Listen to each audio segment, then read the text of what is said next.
Morning students.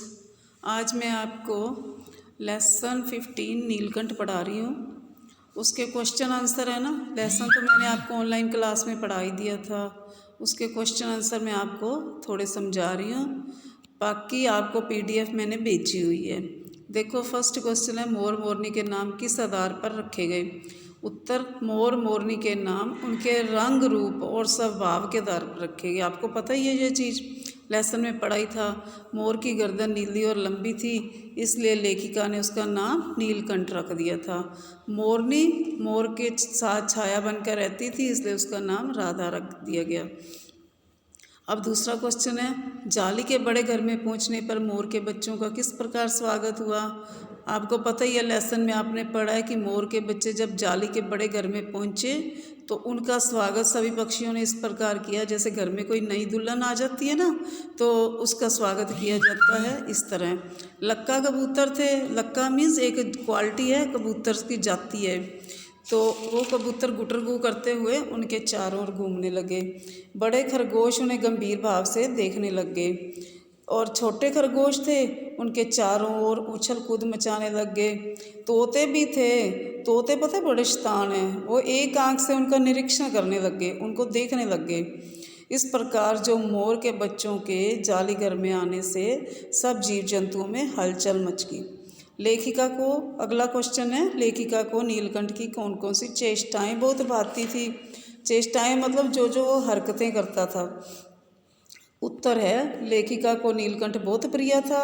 Neelkanth के साथ सभी पक्षी स्वयं को सुरक्षित अनुभव करते थे। उसे पक्षियों का सेनापति बनना बड़ा ही अच्छा लगता था। नीलकंठ जब अपने पंखों से मंडलाकार बनाकर नृत्य करता था। मंडलाकार पता क्या होता है, जैसे एक पंखा नहीं होता, उस तरह से ऐसे गोल सा बनाकर नृत्य मीन्स डांस करता था। लेखिका को यह दृश्य बड़ा अच्छा लगा। नीलकंठ अपनी चोंच से सांप को भी मार देता था। आपको वैसे भी पता है, सांप और जो मोर होते हैं उनके आपस में दुश्मनी होती है। लेखिका की हथेली से भुने हुए चने बड़ी कोमलता से खाता था और उन्हें अच्छा लगता था। अब चौथा क्वेश्चन है बच्चों, इस आंदोलन की रागिनी में बेमेल स्वर कैसे बज उठा। वाक्य किस घटना की ओर संकेत करता है। इसका उत्तर है बच्चों, नीलकंठ और राधा में एक तो बहुत प्यार था, दोनों बड़ी प्रसन्नता से रह रहे थे, परंतु कुब्जा नामक मोरनी के आने से दोनों को विरह का दुख सहन करना पड़ा, उनको अलग होना पड़ा। विरह होता है अलग होने का दुख। तो वह राधा को देखते ही मारने दौड़ती। उसने राधा के अंडों को भी फोड़ दिया था। किसने? कुब्जा ने। कुब्जा बड़ी मतलब जहरीली थी मोरनी। ये बहुत ही शैतान भी थी और स्वभाव से लड़ाकी थी। तो क्या हुआ, वह राधा से दूर नहीं रहना चाहती थी। कुब्जा के आने पर नीलकंठ और राधा के आनंदोत्सव की रागिनी के तार टूट गए। मतलब जो आनंद से वो रह रहे थे वो तार टूट गए कि उनको अलग होना पड़ा और दुख की घड़ी उनके लिए आ गई। वसंत ऋतु में जालीघर में नीलकंठ के लिए बंद रहना असहनीय क्यों हो जाता था, ये पांचवा क्वेश्चन है। तो बच्चों, मोर को वसंत ऋतु अच्छी लगती थी। वसंत ऋतु में आम के पेड़ पर जब मंजरियां भर जाती है ना, जो बूर सा होता है, अशोक के वृक्ष लाल पल्लवों से ढक जाते थे, उस समय नीलकंठ का जालीघर में रहना असहनीय हो जाता था, इसलिए उसे उन दिनों जालीघर से बाहर छोड़ना पड़ता था। अब छठा क्वेश्चन है, जालीघर में रहने वाले सभी जीव एक दूसरे के मित्र बन गए, पर कुब्जा के साथ ऐसा संभव नहीं, क्यों नहीं हो पाया।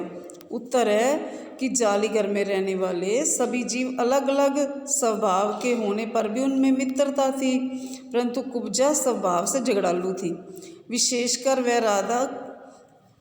राधा की शत्रु थी, इसलिए उसकी अन्य जीवों से मित्रता ना हो सकी। अब बच्चों, सातवां क्वेश्चन है, नीलकंठ ने खरगोश के बच्चे को सांप से किस तरह बचाया। इस घटना के आधार पर नीलकंठ के स्वभाव की विशेषताओं का उल्लेख कीजिए। आपको पता ही है, लेसन में भी बताया हुआ है कि किस तरह नीलकंठ ने सांप के बच्चे को बचाया। अब एक दिन क्या हुआ, एक सांप ने खरगोश के बच्चे को निगलने की कोशिश की। वह फुर्ती से आया और अपनी बुद्धिमानी से खरगोश के बच्चे को सांप के मुंह से बचा लिया। किसने? नीलकंठ ने। नीलकंठ बहादुर, बुद्धिमान, फुर्तीला, चौकन्ना रहने वाला था। वह हर आने वाले टाइम में मुसीबत पे से अलर्ट रहता था। वह जाली घर के सभी जीवों का संरक्षक भी था। अब बच्चों ये क्वेश्चन आंसर आपके पूरे हो चुके हैं। अब है इसकी भाषा की बात।